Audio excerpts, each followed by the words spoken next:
Here are two cells. On the left is the animal cell, and on the right is a plant cell. Both of these cells are called eukaryotic cells, and they share many of the same organelles. Let's zoom in to each organelle to understand their functions. In almost nearly all your cells there is a nucleus, which contains DNA, your genetic material. In eukaryotic cells, the DNA is stored as linear chromosomes.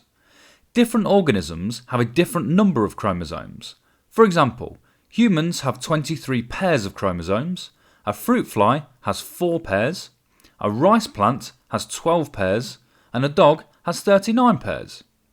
In order for organisms to grow and repair, the cells must divide. The DNA is used as a blueprint to make new proteins, to make more of your cells, which is why you always look like you as you grow older, and not like your mate down the road. Cytoplasm is the jelly-like substance that fills the cell. This is where chemical reactions take place, such as anaerobic respiration, which will be discussed in later videos.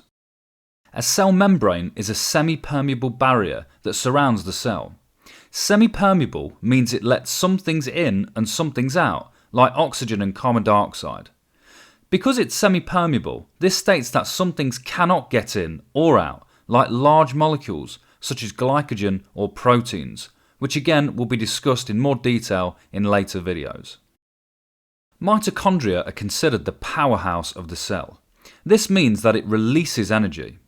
A common mistake students make is they state it makes energy, but this is scientifically incorrect. Aerobic respiration takes place in the mitochondria, which again will be discussed in later videos. Ribosomes are very small proteins that carry out protein synthesis. This just means they make proteins using your DNA. Ribosomes are discussed in more detail in a process called transcription and translation. Plants have the same organelles as animal cells. Here's the nucleus, cytoplasm, cell membrane, mitochondria, and ribosomes. Plants have some additional organelles, which are referred to as plant-specific organelles.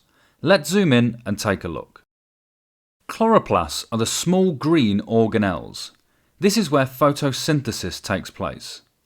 The chloroplasts contain a pigment called chlorophyll, which is required for photosynthesis to be carried out. A plant's vacuole is filled with cell sap, which is a dilute sugar solution. The plant can use the vacuole to store water, which can be used when water is scarce. Finally, plant and algae cells are surrounded by cell walls, which surrounds the cell membrane. The cell wall contains cellulose, a type of glucose chain. The cell wall strengthens the plant to help it stay rigid and upright.